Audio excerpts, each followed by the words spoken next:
डाकू फुलन देवी उत्तर प्रदेश इंडिया में 1963 में निचली जात में पैदा होने वाली फुलन देवी की ज़िंदगी जबर साम्राज्य और वडेरों के खिलाफ बगावत की दास्तान है। फुलन देवी, मैं न लिखना जानती हूँ न पढ़ना, यही मेरी कहानी है। 11 साल की उम्र में बाप ने गुर्बत की वजह से उसकी शादी एक गाय और 22 कल के एवज 40 साल पति लाल से कर दी, जिसकी पहले ही 2 बीवियां थीं। सौतने सारा दिन काम लेती और तशद्दुद करती और शोहर रात को गुस्सा निकालती। एक दिन सौतनों ने मार पीट कर निकाला तो 2 ठाकुरों के हाथ लग गई और उनकी जिनसी जुनून का निशाना बनती रही। खुशनसीबी थी, एक दिन कोठड़ी का ताला खुला रह गया और फुलन भागकर चंबल की घाटियों में रूपोश बाबा मुस्तकीम के डाकुओं के गुरु में शामिल हो गई, जिनकी दहशत से ब्रह्मन भी खौफ खाते थे। फुलन देवी ने अपने इंटरव्यू में बताया कि अपने वजूद में चलती हुई इंतकाम की आग की आरजी तस्कीन के लिए सबसे पहले मर्दों की तरह गालियां देना सीखा, फिर घोड़े सवारी और राइफल चलाना सीखी। बाबा मुस्तकीम की पुलिस के हाथों मारे जाने के बाद विक्रम गुरु का लीडर बना, जो फुलन का महबूब भी था। विक्रम के मुखालिफ डाकू गुरु के हाथों कत्ल के बाद फुलन गुरु की सरदार बन गई और डाकुओं की मलका कहलाने लगी। 1981 में फुलन देवी ने 24 ठाकुरों को हवेलियों से घसीट कर बाहर निकाला और फायर खोल दिया, जिससे 22 ठाकुर मारे गए।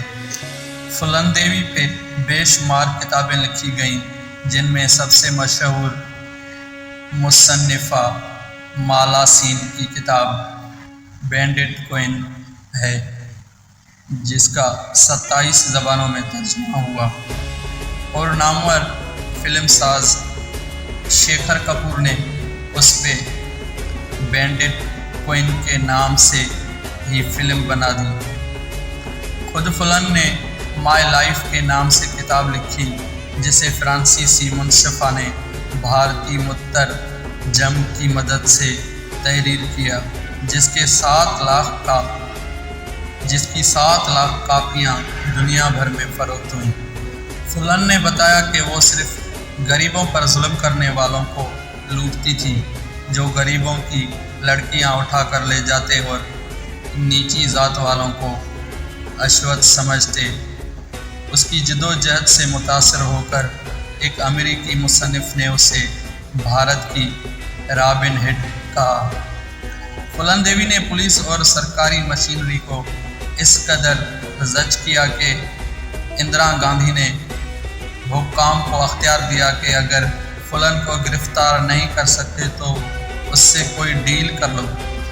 फुलन देवी ने 1983 में अपने आप को पुलिस के हवाले कर दिया और 1994 तक वो जेल में रही। और फिर 1994 में फुलन देवी ने लोकसभा की रुकनीत हासिल की।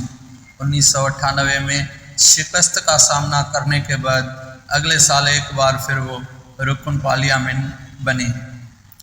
जेल से आज़ादी के बाद दुनिया की तकरीबन 80 ममालिक ने उसे मदहू किया और 20 ममालिक ने नोबेल प्राइज़ के लिए नामज़द किया, लेकिन भारतीय हुकूमत ने ठाकुरों ने उसकी नामज़दगी को सर्द खाने में डाल दिया। 25 जुलाई 2001 को दोपहर 1:20 पर फुलन देवी को उनकी रिहाइश गाह के सामने जब वो अपनी गाड़ी से उतर रही थीं, 3 नकाबपोशों ने गोली मारकर हलाक कर दिया। फुलन देवी उस वक्त भारतीय पार्लियामेंट की रुकन थीं। शमशेर सिंह राणा को दिल्ली में फुलन देवी के कत्ल की खुशी रोज़ बाद गिरफ्तार कर लिया गया और पुलिस के मुताबिक उसने इकरार जुर्म भी कर लिया। शमशेर सिंह का कहना था कि उसने फुलन देवी के हाथों 1981 की वैलेंटाइन डे के मौके पर आला ज़ात के 22 अफराद की हलाकत का बदला लिया है। फूलन देवी ने उस कत्ल के आम के मुतल्लिक कहा था कि उन्होंने आला ज़ात के हिंदुओं के हाथों अपने साथ होने वाली इज्तिमाई ज़्यादती का बदला लिया। यूं भारत के 50 करोड़ से ज़ायद मुफलिसी की लकीर से नीचे ज़िंदगी गुजारने वाले निचली ज़ात के हिंदुओं और अक़लियत के हुकूक की पामाली और इज़्ज़त नफ्स के नाम पर कत्ल आम के खिलाफ आवाज़ बुलंद करने वाली रुकन पार्लियामेंट फूलन देवी को मौत के घाट उतार कर साम्राज्य ने अपने खिलाफ उठने वाली आवाज़ को हमेशा के लिए खामोश कर दिया।